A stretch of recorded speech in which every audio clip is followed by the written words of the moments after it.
Hello guys, in this video, I want to talk about how to deal with an avoidant who struggles with stubbornness when it comes to tough conversations, like asking for more quality time, giving constructive feedback, tough conversations like that. And specifically, I want to talk about 4 stages of stubbornness and how to really navigate them, some tips for that. But if you're brand new here, my name is Wando. Hello, and welcome to my channel, Confessions of an Avoidant.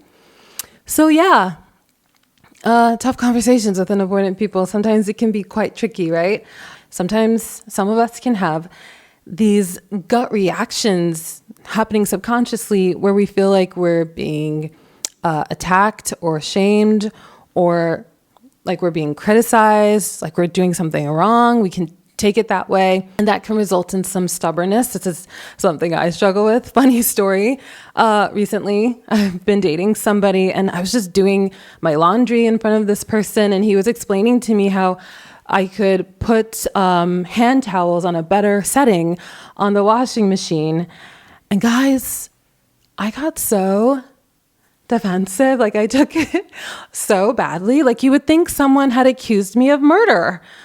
Or like I don't know, punched a puppy or something. Like, I am such a sensitive person. So yeah, just wanted to talk about this. And of course, before I get into these 4 stages and some tips for navigating them, of course, all attachment and everything in life is on a spectrum. So you'll have some super repressed, very severe avoidance, the common trope of what avoidance looks like in a lot of places and to a lot of people.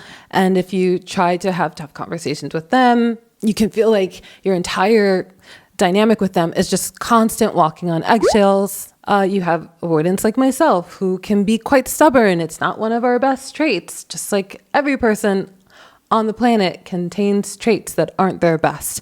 But at the end of the day, it's disarmable. We're capable of compromise, and we're capable of having those tough conversations. So these are things that you should be always keeping in mind with any content that you're consuming on the internet. Okay, so let's get into these 4 stages of stubbornness. I'm going to talk about them first and then get into some tips for how to navigate them.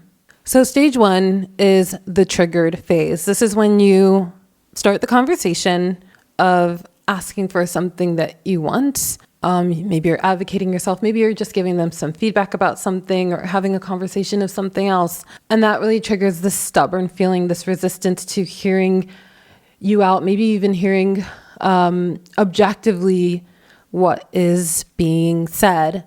And that's because on that subconscious level, we might be experiencing triggers of shame, feeling like we're being attacked, feeling like we've done something wrong, feeling like we're in trouble. That's a big one for me. I had a very authoritarian parent. I always feel like I'm in trouble. Some of us can feel this way literally over the dumbest things, like hand towels and a washing machine. You know, some of us can feel like we have a not good enough feeling being triggered. So then stage 2 is the reaction stage, and this is going to be different for different avoidants. Some avoidants might shut down. So maybe the thing that you're asking of them, or maybe the feedback that you're giving them, they might have this very half-hearted, unconvincing, like, okay, yeah, sure. Or, okay. But it's like you can tell the way that they're saying okay or sure. You can just tell that they're just saying it almost through like gritted teeth, through discomfort. Some avoidants might get very defensive and feel like they need to have excuses or some justifications, maybe to kind of distance themselves from what they are perceiving is a critique or something that they're doing wrong or something they're in trouble for. Some avoidants might deflect onto something or a situation or someone. Their consistent reaction might be to say something about what you're doing or what you could do better as well. Like, in order for them to have a conversation about themselves, it needs to be like a conversation about both of you. And I think a lot of people do this, not just avoidant people. I think a lot of people can struggle to receive feedback. It softens the blow when you can kind of point to something that the other person could do better as well, so you don't feel like you're alone in receiving the constructive feedback. And then some avoidants can go on the attack. My ex was like this. We were both avoidants in a relationship. I always say it's like 2 negative batteries. No. I have a family member that is like this as well. They'll go on the attack.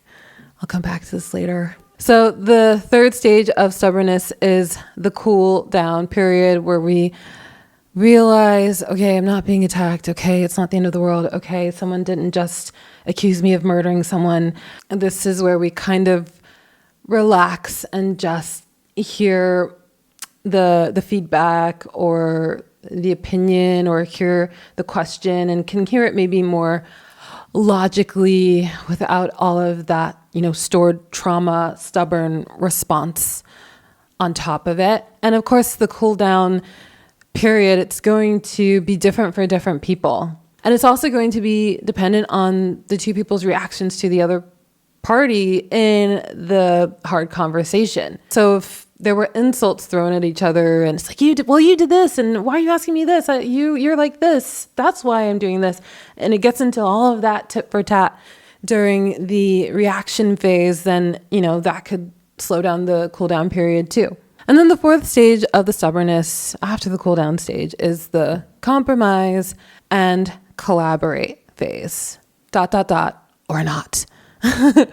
So real quick to cover the or not. Again, if you're dealing with an avoidant who just never compromises, everything just ends in a dead end and you walking on eggshells. Again, code red, get out. But if you're dealing with an avoidant person who is capable of compromise, who loves you and wants to build this shared experience with you that's called a loving, awesome relationship, they will compromise, they will hear you, they might apologize if they were rude or said something cutting, things like that. Some avoidants might come back with this kind of tail in between their legs, but in this kind of like awkward, embarrassed type of way, because they're still coming down from the shame or the embarrassment or the feeling like they've done something wrong, they've been criticized, and they're very sensitive about that, speaking from personal experience. And then some avoidants, of course, who have, enough secure traits in them. Maybe they're leaning secure, maybe they're secure leaning avoidant. All of these phases might not last very long, and very quickly they can compromise, So everybody's different.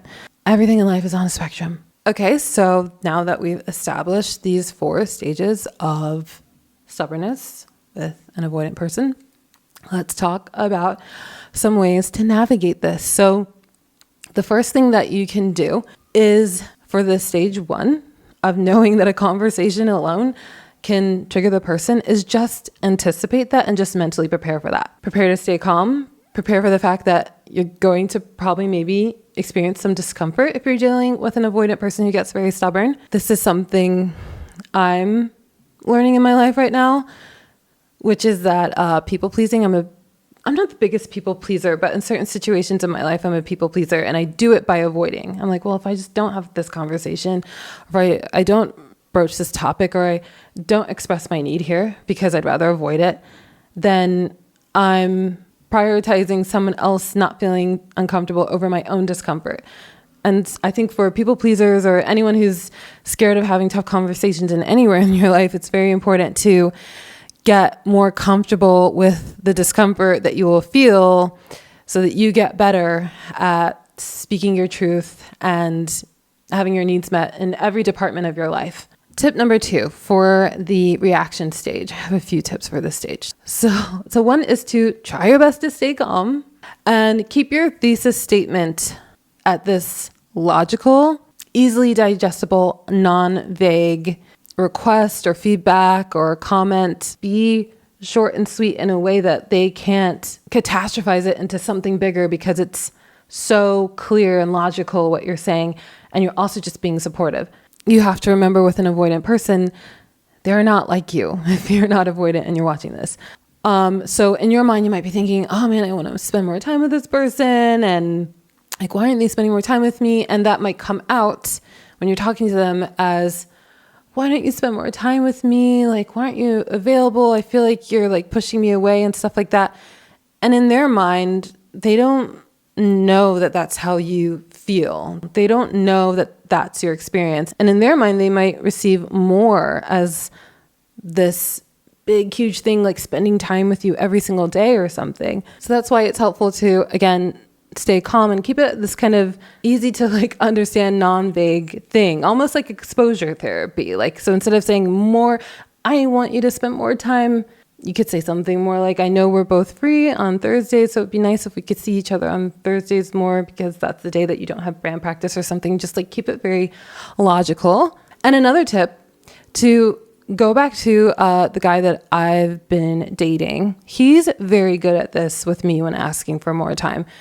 And what he does is he goes in for what I like to call the follow-up, as it's called in sales, where you just present follow-up options if they reject the first option, like sending a follow-up email, follow-up phone call. And in one of his relationships with an ex, he went to couples counseling. So he's just a really solution-oriented person and that I learn a lot from. But I call it the follow-up because sometimes you might deal with an avoidant who, like myself, for example, sometimes he'll want to spend more time with me. And at the very request, like my mind just sometimes goes to this place of like, why it won't work. And I'll be like, but that day's just so busy for me because this, and that. And then he'll just like follow up with like, well, okay, what about this day? Or he'll just present some time interval that doesn't seem like a big ask. So he'll say something like, what about Monday? I can come at 7 for dinner. And just keep it to dinner instead of it being this vague thing of so much more time. Now, of course, again, avoidance is on a spectrum. So I will say that I think someone who's more like very severely avoidant, very severe DA, super repressed, doesn't compromise, this follow-up, it probably could just annoy them and make them shut down even more. So I feel like when it comes to the follow-up, you just really have to have good discernment of what type of person you're dealing with. Another tip for this reaction stage is to, again, stay calm, be supportive or be validating, because again, they might be feeling like they're being attacked, or they might be feeling some shame, or like they're doing something wrong. However, I do think it's important to also stick to your thesis statement. And I know that's easier said than done, but it does help the person who's going through that cool down phase of their stubbornness to maybe cool down a little easier or faster when you didn't get into screaming match, or when you in the first stage prepare and anticipate that they'll feel triggered and remind yourself to just stay calm, don't react, then there's not that extra layer to the conversation that then turned into an argument, that then turned into a shouting match. It's easier for that cool down phase to just happen and them to kind of like realize, oh, okay, I wasn't being attacked. This person just loves me and cares about me and they were just giving me feedback, or they love me and care about me and they just want to see me, one more day, or they love me and care about me and they just wanted to offer me a tip. And then of course is the compromise and collaboration stage, of course. And it's always nice for avoidants who are compromising to receive some words of affirmation or validation support. And of course, again, if you're dealing with someone who's super severe and you're just walking on eggshells and they don't compromise about anything, abort, code red, leave the dynamic. So that's going to end this video. Thank you so much for watching. And yeah, I'll see you in the next video.